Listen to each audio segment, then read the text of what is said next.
নমস্কাৰ সানি technology YouTube চেনেলৰ দৰ্শকসকলক মই সানি আপোনালোক সকলোকে পুনৰবাৰ স্বাগতম জনাইছো। ৰাতিপুৱাৰ কেইবাটাও গুৰুত্বপূৰ্ণ খবৰ আপোনালোকৰ বাবে যুগুতোৱা হৈছে। গোটেইকেইটা খবৰে আপোনালোকৰ বাবে বহুতেই গুৰুত্বপূৰ্ণ, গতিকে আপোনালোকে ভিডিঅ'টো প্ৰথমৰ পৰা শেষলৈকে চাই থাকক। আজিৰ প্ৰথমটো খবৰে হৈছে এইখন হিন্দুসকলৰ ভাৰত, মোল্লা বনোৱাৰ দোকান আমি খুলিব নিদিওঁ। এইবাৰ মুছলমানৰ সংৰক্ষণ আমি সম্পূৰ্ণৰূপে বন্ধ কৰি দিম। জ্ঞানবাপীত মছজিদৰ সলনি নিৰ্মাণ কৰিম মন্দিৰ। মুখ্যমন্ত্ৰী হিমন্ত বিশ্ব শৰ্মাই কেইবাটাও বিস্ফোৰক মন্তব্য কৰা দেখা গৈছে আৰু হুংকাৰ জনাইছে। এইখন হৈছে হিন্দুসকলৰ ভাৰত, মোল্লা বনোৱাৰ দোকান আমি খুলিব নিদিওঁ বুলি হিমন্ত বিশ্ব শৰ্মাই মন্তব্য কৰা দেখা গৈছে। মোল্লা বনাবলৈ চৰকাৰে কোনোপধ্যে কাকো টকা নিদিয়ে। মোল্লা বনোৱা দোকান আমি সম্পূৰ্ণৰূপে বন্ধ কৰি দিছোঁ। মাদ্ৰাছাক লৈ পুনৰ হিমন্ত বিশ্ব শৰ্মাৰ বিস্ফোৰণ মন্তব্য। অসমত এই 700 মাদ্ৰাছা বন্ধ কৰি দিলোঁ। মাদ্ৰাছাৰ বন্ধ কৰাৰ পিছত কোনেও মাত মাতিবলৈ সাহস নকৰিলে বুলি হিমন্ত বিশ্ব শৰ্মাই মন্তব্য কৰা দেখা গৈছে। আমি ডাক্তৰ ইঞ্জিনিয়াৰ বনোৱাৰ বাবে কাম কৰি যাম। এইবাৰ মুছলমানৰ সংৰক্ষণ আমি সম্পূৰ্ণৰূপে বন্ধ কৰি দিম। জ্ঞানবাপীত মছজিদৰ সলনি নিৰ্মাণ কৰিম মন্দিৰ। সমগ্ৰ দেশতে আমি বলবৎ কৰিম UCC আইন। কোনেও 3-4টাকে বিবাহ কৰিব নোৱাৰিব বুলি হিমন্ত বিশ্ব শৰ্মাই কৈছে। নিৰ্বাচনী সভাত মুখ্যমন্ত্ৰী হিমন্ত বিশ্ব শৰ্মাৰ কেইবাটাও বিস্ফোৰক মন্তব্য। তাৰ লগতে কৈছে এইখন হিন্দুসকলৰ ভাৰত, মোল্লা বনোৱাৰ দোকান আমি খুলিব নিদিওঁ, অৰ্থাৎ মাদ্ৰাছা আমি খুলিব নিদিওঁ। মাদ্ৰাছাৰ বাবে আমি 1 টকাও নিদিওঁ বুলি হিমন্ত বিশ্ব শৰ্মাই মন্তব্য কৰা দেখা গৈছে। আৰু মাত্ৰ 10 দিনৰ পাছতে উজনি অসমত হ'বলৈ গৈ আছে এখনি বৃহৎ উপহাৰ কুপনৰ খেল আৰু টোটেল পুৰস্কাৰ আছে 40টা উপহাৰ। টোটেল 40খন নামী দামী গাড়ী আছে। এখন বৃহৎ সৰ্ববৃহৎ খেল আছে উজনি অসমত আৰু 10টা দিনৰ পাছতে। হাতত মাত্ৰ 10 দিন বাকী। 10 দিনৰ পিছতে আপুনি এই 40খনকৈ গাড়ী লাভ কৰিব পাৰে। আপোনালোকে দেখিবলৈ পাৰিছে স্ক্ৰীনত। হাতত মাত্ৰ 10 দিন সময়।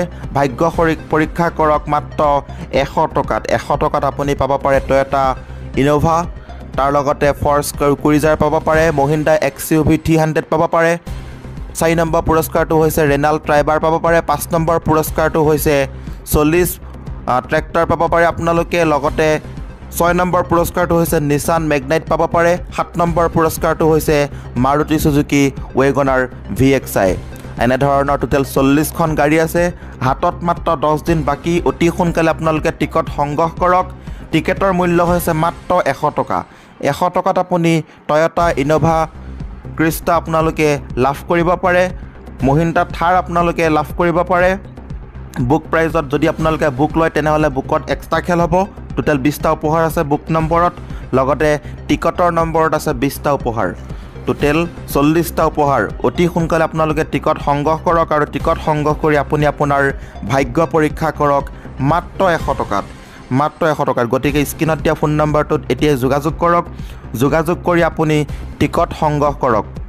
অতি সোনকালে স্ক্ৰীনত যোনটো ফোন নম্বৰ দিয়া হৈছে এই ফোন নম্বৰত আপুনি ফোন কৰি টিকট সংগ্ৰহ কৰক। মাত্ৰ 10 দিন বাকী আছে। টিকেট বেছি নাই। টিকেট শেষ হৈ আহিছে। গতিকে আপুনি অতি সোনকালে টিকট সংগ্ৰহ কৰক। এয়া হৈছে বুক প্ৰাইজৰ খেল আৰু টিকট নম্বৰৰ খেল। টোটেল 40টা উপহাৰ আছে। উজনি অসমত হ'বলৈ গৈ আছে এখন বৃহৎ খেল। 3 নম্বৰ খবৰটি হৈছে বুলডোজাৰ চলাই অসম চৰকাৰে ভৰিলে প্ৰায় 30 লাখ টকা। সেই বিতৰ্কিত কাণ্ডৰ এক অৱলোকন। আৰক্ষীৰ জিম্মাত অভিযুক্তৰ মৃত্যু। থানা জ্বলোৱাৰ অভিযোগত অভিযুক্তৰ বাসগৃহত আৰক্ষীৰ বুলডোজাৰ। পুনৰ চৰ্চালৈ আহিছে ৰাজ্য কঁপোৱা বটদ্ৰৱা কাণ্ড। কিন্তু কিয় পুনৰ চৰ্চালৈ 2022 চনৰ ৰাজ্য কঁপোৱা বটদ্ৰৱা কাণ্ড?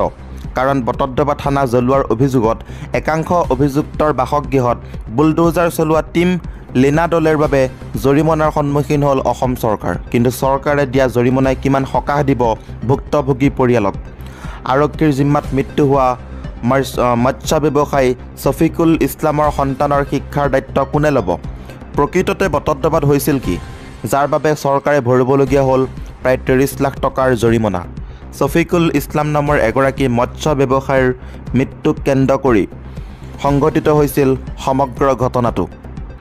আজিৰ পৰা 2 বছৰ পূৰ্বে সেই সময়ত বটদ্ৰৱা আৰক্ষীয়ে আটক কৰিছিল বটদ্ৰৱাৰ চালনাবৰীৰ ছফিকুল ইছলাম নামৰ এজন মৎস্য ব্যৱসায়িক। 20 মে'ৰ নিশা ছফিকুল ইছলামৰ পৰিয়ালক আৰক্ষীয়ে অৱগত কৰিছিল তেওঁ আটক কৰাৰ কথা।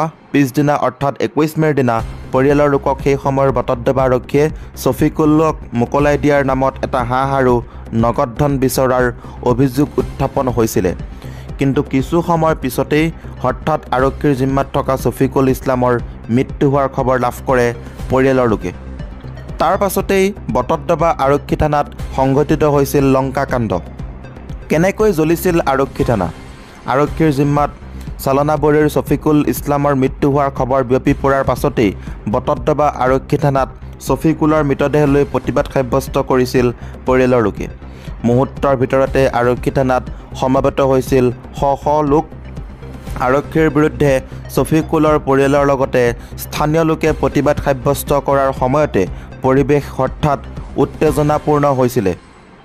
প্ৰথমে আৰক্ষী থানাত আৰম্ভ হৈছিল উত্তেজিত লোকৰ আক্ৰমণ, কিন্তু পৰিস্থিতি নিয়ন্ত্ৰণ কৰাত চূড়ান্তভাৱে ব্যৰ্থ হৈছিল আৰক্ষী। এটা সময়ত উত্তেজিত লোকে আৰক্ষী থানাত অগ্নিসংযোগ কৰিছিল। পেট্ৰল ঢালি অগ্নিসংযোগ কৰাত কিছু সময়ৰ ভিতৰতে জ্বলি চাৰখাৰ হৈছিল আৰক্ষী থানাৰ সকলো সামগ্ৰী। আনকি আৰক্ষীৰ অস্ত্ৰ ভাণ্ডাৰো জ্বলি চাৰখাৰ হৈছিল। বুলডোজাৰেৰে কাৰ নিৰ্দেশত কোনে লৈছিল প্ৰতিশোধ? 21 মে'ত একাংশ উত্তেজিত লোকে জ্বলাই দিয়া আৰক্ষী থানা ৰক্ষণাবেক্ষণ দিব নোৱাৰা সেই সময়ৰ বটদ্ৰৱা তথা নগাঁও আৰক্ষীয়ে প্ৰতিশোধ ল'বলৈ গ্ৰহণ কৰিছিল বুলডোজাৰ নীতি। আৰক্ষী থানাত অগ্নিসংযোগ কৰাৰ খবৰ লাভ কৰিয়েই বটদ্ৰৱা আৰক্ষী থানাত উপস্থিত হৈছিল সেই সময়ৰ নগাঁও আৰক্ষী অধীক্ষক লীনা দলে। কিন্তু আৰক্ষী থানাত অগ্নিসংযোগ কৰাৰ অভিযোগত নিশাই অভিযুক্তৰ বাসগৃহত বুলডোজাৰ লগাই অমানৱীয়ভাৱে সম্পূৰ্ণৰূপে উচ্ছেদ কৰিছিল অভিযুক্তৰ বাসগৃহ। আনকি অভিযুক্তৰ সন্তানৰ কিতাপ, গুৰুত্বপূৰ্ণ নথিপত্ৰও বিনষ্ট কৰাৰ অভিযোগ উত্থাপন হৈছিল টীম লীনা দলেৰ বিৰুদ্ধে। আৰক্ষী থানা জ্বলোৱাৰ পাছত আৰক্ষী থানাত উপস্থিত হৈ সেই সময়ৰ আৰক্ষী সঞ্চালক প্ৰধান ভাস্কৰ জ্যোতি মহন্তই আৰক্ষী থানা জ্বলোৱা ঘটনাত বাংলাদেশী উগ্ৰপন্থীৰ জড়িত থকাৰ সন্দেহ প্ৰকাশ কৰিছিলে। সমগ্ৰ চালনাবৰী গাঁৱত এক আতংকময় পৰিৱেশে বিৰাজ কৰিছিলে। অভিযুক্তসকলক আৰক্ষীয়ে গ্ৰেপ্তাৰ কৰা পৰ্বও আৰম্ভ কৰিছিলে। কোনোৱে যদি পলায়ন কৰিছিল, আন কোনোবা আকৌ আৰক্ষীৰ জালত পৰিছিলে। অভিযুক্তৰ সন্তানে হাহাকাৰ পৰিৱেশৰ সন্মুখীন হৈছিল। সেই সময়ত আৰক্ষীৰ ভয়ত গৃহহীন সন্তানক কোনেও দিব বিচৰা নাছিল আশ্ৰয়। সেই সময়ৰ অবৰ্ণীয় যন্ত্ৰণাৰ কথা উল্লেখ কৰি আজিও উচুপি উঠে ছফিকুলৰ আত্মীয়। সমগ্ৰ ঘটনাৰ বিষয়ে আপোনালোকক জনালোঁ। উচ্চ ন্যায়ালয়ৰ নিৰ্দেশত চৰকাৰে ভৰিলে ক্ষতিপূৰণ। আৰক্ষী থানা জ্বলোৱাৰ অভিযোগত অভিযুক্তৰ বাসগৃহত বুলডোজাৰ চলাই উচ্ছেদ কৰা কাৰ্যৰ বিৰুদ্ধে গুৱাহাটী উচ্চ ন্যায়ালয়ৰ জ্যেষ্ঠ অধিবক্তা জুনাইদ খলিফে আদালতত ৰাজহুৱা স্বাৰ্থ জড়িত আবেদন দাখিল কৰিছিলে। অধিবক্তা জুনাইদ খলিফৰ আবেদনৰ ভিত্তিত উচ্চ ন্যায়ালয়ৰ নিৰ্দেশত অৱশেষত উচ্ছেদিত পৰিয়ালক ক্ষতিপূৰণ দিবলৈ বাধ্য হ'ল অসম চৰকাৰ। প্ৰতিটো পকী ঘৰৰ বিপৰীতে 10 লাখ টকাৰ ক্ষতিপূৰণ দিয়াৰ বিপৰীতে কেঁচা ঘৰৰ বাবদ 2.5 লাখ টকাৰ ক্ষতিপূৰণ দিলে মুখ্যমন্ত্ৰী ডক্টৰ হিমন্ত বিশ্ব শৰ্মা নেতৃত্বাধীন অসম চৰকাৰে।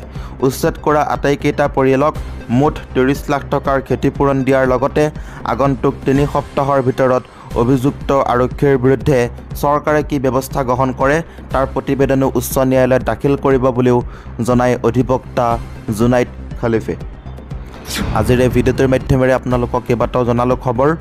আৰু এটা শেহতীয়া খবৰ আছে আপোনালোকৰ বাবে জনাব লৈছোঁ। উৎকট গৰমে 24 ঘণ্টাত প্ৰাণ কাঢ়িলে 5 গৰাকীৰ। ৰাজস্থানত ভয়াৱহ পৰিস্থিতি।